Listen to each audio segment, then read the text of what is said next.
4월 14일 화요일 새벽기도 본문은 에스겔 33장 1절에서 20절 말씀입니다. 이 중 10절에서 11절까지 제가 봉독하도록 하겠습니다. 그런즉 인자야, 너는 이스라엘 족속에게 이르기를, 너희가 말하여 이르되 우리의 허물과 죄가 이미 우리에게 있어 우리로 그 가운데에서 쇠퇴하게 하니 어찌 능히 살리오 하거니와, 너는 그들에게 말하라. 주 여호와의 말씀이니라.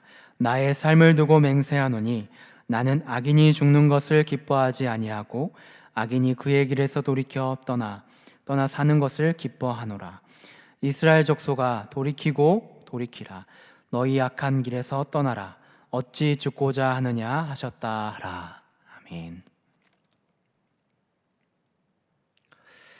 요즘 우리나라뿐만 아니라 전 세계적으로 이제 코로나가 이슈인데, 외국은 우리나라의 대처 능력을 보고 많은 찬사를 보내고 있습니다. 그래서 진단 키트 문의와 또 요청이 쇄도하고 있다고 해요. 또 외국에서는 물건 사재기를 많이 해서 오히려 우리나라에 라면이며 휴지며 쌀이며 이런 것들을 요청하고 있다는 기사를 본 적이 있습니다. 이런 뉴스를 보게 되면서 요즘 드는 생각은, 코로나로 인하여서 여전히 어렵지만 그래도 우리나라는 좋은 나라구나, 괜찮은 나라였구나 라는 생각을 하게 됩니다. 우리 한국 기독교 역사를 생각해 볼 때도 그런 것 같습니다. 불과 100년 전 우리나라는 이 선교사님의 고백처럼 아무것도 보이지 않는, 또 메마르고 가난하고 척박한 땅이 바로 우리나라였다는 거죠. 하지만 수많은 순교자들의 이 눈물과 희생과 사랑이 있었기 때문에 지금의 한국 교회와 우리 성도들은 은혜를 누리고 있습니다. 코로나가 정말 우리 많은 교회들을 어렵게 하고 있지만, 오히려 이 시간이 그동안 하나님께서 베푸셨던 그 은혜를 기억하는 시간이 된다면 오히려 우리에게 영적으로 유익한 시간이 될 것입니다. 오늘 말씀을 보면은 에스겔이 살았던 이 시대는 위기와 슬픔의 때였습니다. 하나님의 심판에 따라서 예루살렘이 함락당하고 또 성전은 불탔으며 많은 이들이 포로로 유배를 당하는 절망과 고통에 놓인 상황이었습니다. 한마디로 위기에 뛰었다는 겁니다.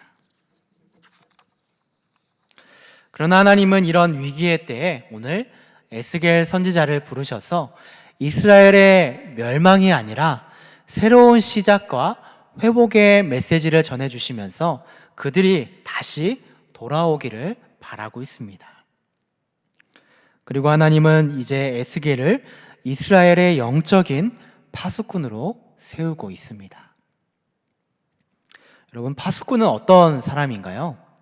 약탈이나 또 침략을 목적으로 은밀하게 접근하는 이 적을 미리 발견해서 안전하게 피하거나 또 위험에 이렇게 대비할 수 있도록 알리는 역할을 하는 사람이 바로 파수꾼입니다.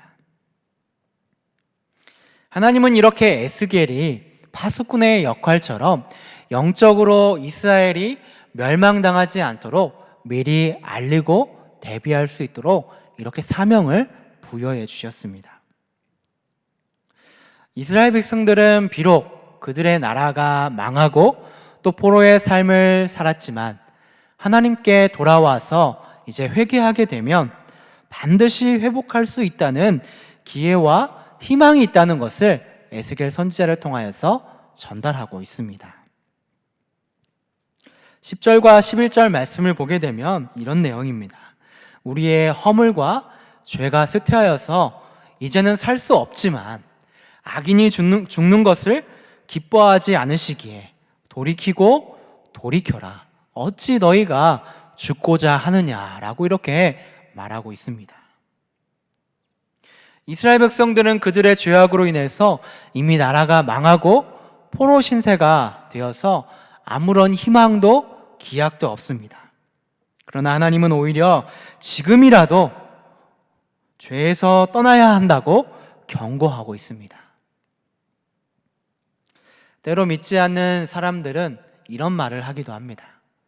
제가 너무 죄를 많이 지어서 교회는 갈 수 없을 것 같아요. 또 믿는 사람들조차도 주님께 너무 죄를 지어서 너무 적외감이 많이 듭니다 라고 이렇게 말하기도 합니다. 그러나 중요한 것은 지금 이를 대처하는 자세라는 거죠. 비록 우리가 지난 삶 속에서 지었던 죄는 정당화될 수는 없겠지만 그 죄로 인하여서 현재의 삶이 무의미하거나 또 슬픔과 절망에만 사로잡혀 있다면 그것이 더욱 우리를 멸망으로 몰아가는 것이죠. 그래서 하나님은 우리에게 이렇게 교훈하고 있는 것이죠. 13절 이하에 의인일지라도 죄를 범하게 되면 의로운 행위가 하나도 기억되지 못하고 죽게 될 것이고, 악인일지라도 그 악에서 떠나서 정의와 공의로 다시 행하게 되면 반드시 죽지 않고 너희가 살게 될 거야 라고 이렇게 말합니다. 이것은 무엇을 의미하고 있는 것이죠? 우리가 신앙생활을 오래 했다고 해서 당연히 우리가 구원받는 것이 아니라는 것이죠. 예전에는 정말 뜨겁게 우리가 기도하고 찬양하고 그렇게 했었다라는 신앙의 고백이 지금 우리의 믿음의 삶을 규정할 수는 없다는 것입니다. 하나님은 우리에게 지금은 어떤데? 라고 마치 말하고 있는 것 같습니다. 사랑하는 우리 성도 여러분, 지금 현재를 살아가고 있는 우리의 믿음은 어떤가요? 신앙의 열정이 뜨거웠던 때와 지금이 동일하게 그렇게 이루어져 가고 있는지 신앙의 점검이 우리에게 필요할 때입니다. 17절을 보게 되면 이렇게 기록합니다. 그래도 내 민족은 말하기를 주의 길이 바르지 아니하다 하는도다 라고 기록합니다. 이 이스라엘 백성들의 믿음의 오류는 항상 이전의 삶 또는 선조들의 전통, 신앙의 우월성만을 생각했다는 데에 있었습니다. 그러니까 현재의 삶이 아니라 과거에 사로잡혀서 하나님과의 관계를 온전히 지키지 못하고 오히려 자신의 악행을 돌이키지 않는 삶을 살아갔다는 것이죠. 사랑하는 우리 성도 여러분, 코로나로 인하여서 여러분은 어떤 생각과 또 행동을 지금 하고 계신가요? 어떻게 보면 지금은 위기의 때이지만 지금이라는 이 시간을 통해서 우리의 믿음을 돌아볼 줄 아는 지혜가 필요합니다. 하나님께 더 가까이 가는 영적인 회복이 우리에게 오히려 있어야 합니다.